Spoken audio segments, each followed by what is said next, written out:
Olá, caros cursistas! Mais uma vez aqui no nosso programa Formar MP, a nossa 7ª edição, em que vamos falar sobre recomendação, que é o assunto, é o tema da aula 3, na unidade 2, do nosso curso de procedimentos extrajudiciais e instrumentos de atuação do Ministério Público.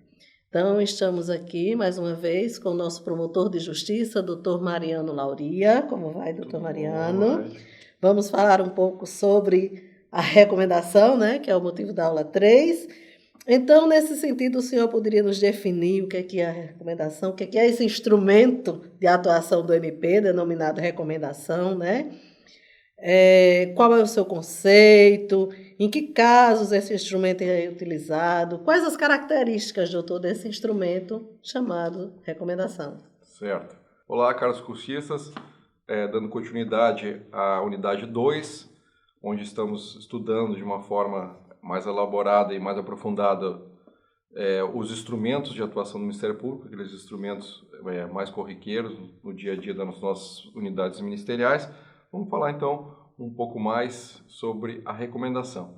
Recomendação, Norade, cursistas, é um instrumento de atuação extrajudicial do Ministério Público, por meio do qual o promotor de justiça ou a promotora de justiça expõe formalmente, de forma solene e formal, uma orientação sobre determinada situação fática, no intuito de persuadir, convencer um destinatário a fazer ou deixar de fazer alguma conduta relacionada a um serviço de utilidade pública, um serviço público ou algum direito tutelado pelo Ministério Público. Ela tem previsão na nossa Lei Orgânica Nacional, na Lei Complementar Estadual também, e foi recentemente regulamentada através da Resolução 164 de 2017 do Conselho Nacional do Ministério Público. Então, para que o promotor de justiça, a promotora de justiça possa efetivamente lançar mão desse instrumento, deve fazê-lo dentro de um procedimento, né? Naquelas classes taxonômicas que nós vimos na unidade 1, com exceção da notícia de fato, que não comporta o instituto da recomendação. Sendo assim, para a realização, a expedição dessa recomendação, é necessário que o Ministério Público tenha um posicionamento muito claro sobre determinada situação fática, amealhada, apurada, dentro de um procedimento, dentro daquelas classes taxonômicas que a gente trabalha sempre. Que são o IC, né? O PP, o PA e o PIC. Exatamente. Né? E interessante que o senhor falou a questão de que se tem a maneira como se deve se expressar, como se deve ser feita essa recomendação, né? Que é preciso que ela tenha o objetivo de persuadir. Então, a importância e o poder da argumentação, né? De ela estar muito bem fundamentada, de estar muito bem, né, bem feita a argumentação nessa recomendação para que ela seja exitosa. Né? Sem dúvida, Norade. Então, eu trago aqui algumas características e apontamentos da recomendação. A recomendação deve sempre ser muito bem fundamentada, justamente nesse sentido que você comentou agora.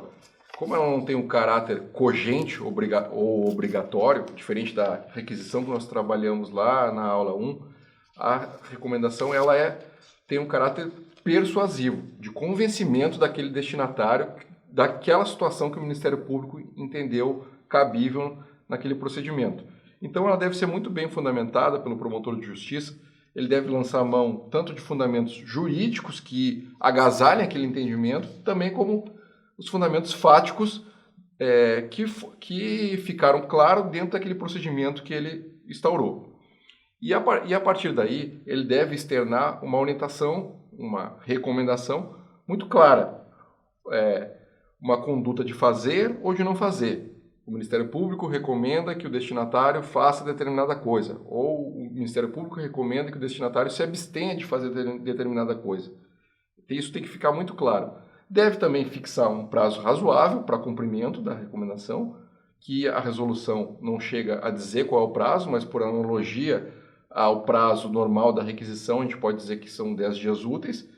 Claro que esse prazo não é uma regra absoluta, a depender do caso pode ser, em circunstâncias excepcionais, um prazo menor, devidamente fundamentado, ou até um prazo maior, até muito maior do que isso, em razão da complexidade daquilo que a gente está recomendando. Por exemplo, como uma reestruturação em determinado órgão público, que a gente sabe que não vai acontecer em 10 dias. Então, isso tem que ser avaliado também, caso a caso, pelo promotor de justiça.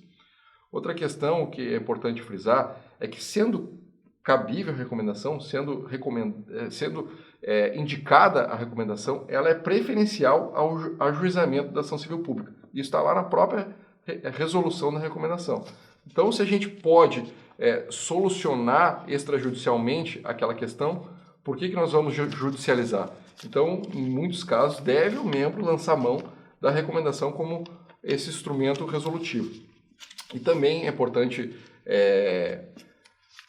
salientar que não é cabível recomendação de matéria já judicializada. Se a questão já está sob a tutela do Poder Judiciário, sobre a análise do Poder Judiciário, não faz sentido o membro recomendar extrajudicialmente que se cumpra ou se deixe de cumprir, como forma de persuadir. Então, isso já, se está sendo discutido em juízo, não cabe mais a recomendação.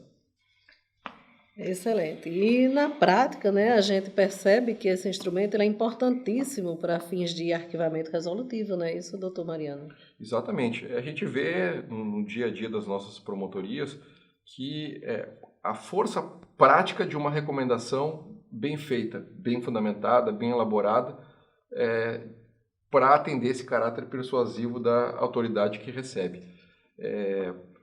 Em inúmeros casos é interessante que o membro lance mão dessa recomendação e a gente percebe que muitas vezes ela é atendida, o gestor sana aquela regularidade e o membro pode então arquivar de forma resolutiva aquele procedimento porque o direito tutelado foi resguardado.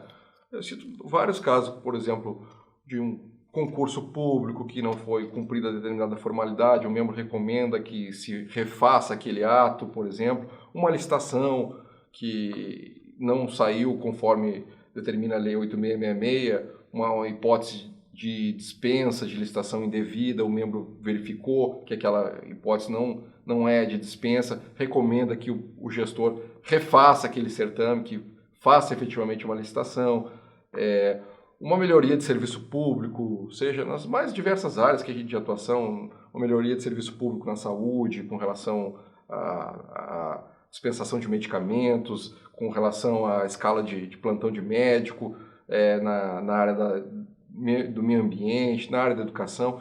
Isso a gente sabe e tem percebido que tem um grande potencial resolutivo. E até muitas vezes, Noraide, quando, ainda que o gestor não cumpra efetivamente a recomendação naquele prazo assinalado, muitas vezes a gente percebe nos procedimentos que, expedida uma recomendação, existe toda uma série primeiro, de controle social sobre aquela situação que o Ministério Público encaminhou, porque, via de regra, a gente publica essa recomendação, a gente pode encaminhar, e muitas vezes é interessante, para a nossa assessoria de comunicação, para que a sociedade civil saiba que o Ministério Público se posicionou com relação àquilo, e muitas vezes ela tem um efeito prático de atrair aquele gestor para próximo da promotoria, para próximo para que venha aos autos, para que venha naquele procedimento e encaminhe alguma solução. Eu cito um caso prático de atuação minha em uma promotoria do interior, que dentro de um inquérito civil a gente percebeu que determinada Câmara Municipal, por muitos anos, ela não fez concurso público e tinha o hábito de que os seus servidores de carreira da própria estrutura do órgão fossem contratados como funções comissionadas, sem atender os ditames constitucionais lá, cargos como técnico da Câmara, como contador, cargos efetivos realmente de natureza permanente que não se adequam a situações de funções comissionadas, de direção, chefia ou assessoramento. Então, dentro daquele procedimento, nós verificamos isso, expedimos uma recomendação muito bem detalhada sobre quais os cargos não se adequavam, quais os cargos deveriam ser extintos, quais os que deveria ser deflagrado o processo legislativo para a criação e estruturação daqueles cargos, posteriormente feito o concurso, e naquela oportunidade foi dado um prazo de 60 dias para que o gestor tomasse providência. Dentro desse prazo ele nos procurou a promotoria, pediu uma audiência, disse que tinha interesse em cumprir e construímos essa forma de cumprimento de forma dialógica. e que terminou pela assinatura de um termo de ajustamento de conduta, que foi levado efetivamente a termo. Houve essa reestruturação, foi feito concurso público, então foi muito efetiva essa atuação a partir de uma recomendação. Caros cursistas, que importância esse instrumento de atuação tem?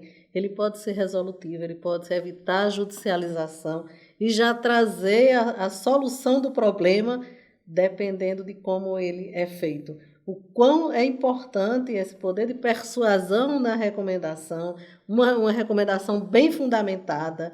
Não é? Então, é um instrumento de grande relevância e que também vai ao encontro desse MP resolutivo. E aí eu fico pensando, né, e já lhe dirijo mais uma pergunta aqui, um questionamento. E se o destinatário não cumprir essa recomendação ministerial? O que é que o promotor de justiça deve fazer, doutor Mariano? Realmente, como eu disse antes, e a partir da interpretação do conceito de recomendação, a gente vê que é um ato formal e solene do Ministério Público. Então, não é assim um mero aviso, um mero conselho. Tem um caráter formal de que um membro expõe determinada situação. Claro que ela não é obrigatória, ela é persuasiva, mas a partir do momento que o membro expôs aquela situação, que identificou uma irregularidade, se o destinatário não cumprir, o membro tem que efetivamente tomar as providências adequadas. Então, é sempre recomendável que no corpo da recomendação, ao final, geralmente eu coloco ao final, que a gente diga que o membro, o promotor de justiça, o Ministério Público, a partir daquele momento que o destinatário recebe a recomendação, o Ministério Público o considera pessoalmente ciente daquela situação e passível de, se for o caso, futuramente vir a ser responsabilizado.